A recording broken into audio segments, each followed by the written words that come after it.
like nobody's, I shouldn't say nobody. It's very rare that somebody would say, I need to be fitter before I join Gold. Right. That's where I think I agree with you. I've said this all the time, cool. You're 43. What's your plan? Because you haven't been doing it for 43 years. So what's Right. your, But nobody says I got to get fitter before I join Gold. People regularly say I got to get fitter before I join the CrossFit gym. And that is our fault. We've made it seem as though that's what needs to happen. And if we don't own that, then it will continue to happen.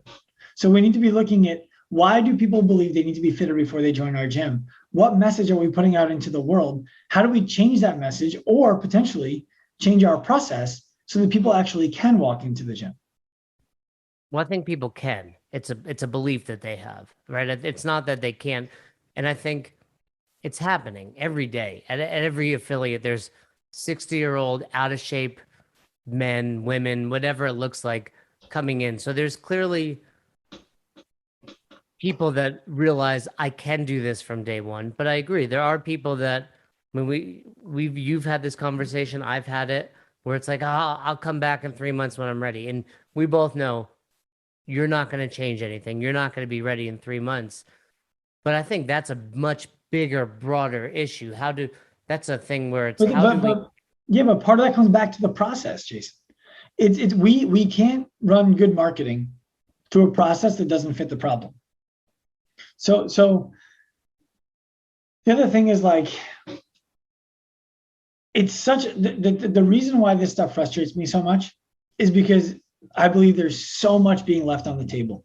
There's so much opportunity that's not being had for gym owners to make a living, for coaches to make a living, for people to join and have their lives changed.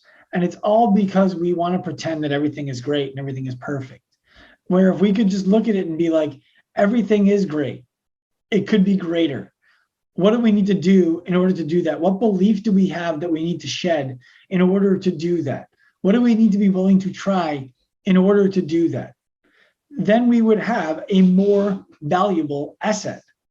When we work with commercial gyms and we work with micro gyms like CrossFit gyms. One of our gym clients has 10,000 members. Now the question would be, sure, but how many of them come? About 6,000. How many of them are doing personal training?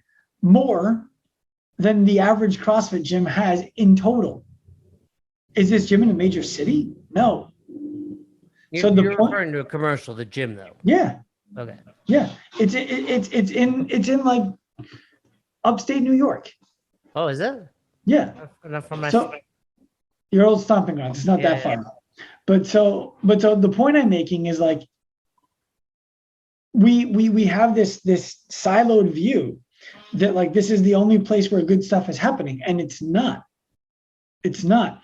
And we can make stuff happen in these small gyms, in these boutique gyms, that those big gyms can't, and we don't.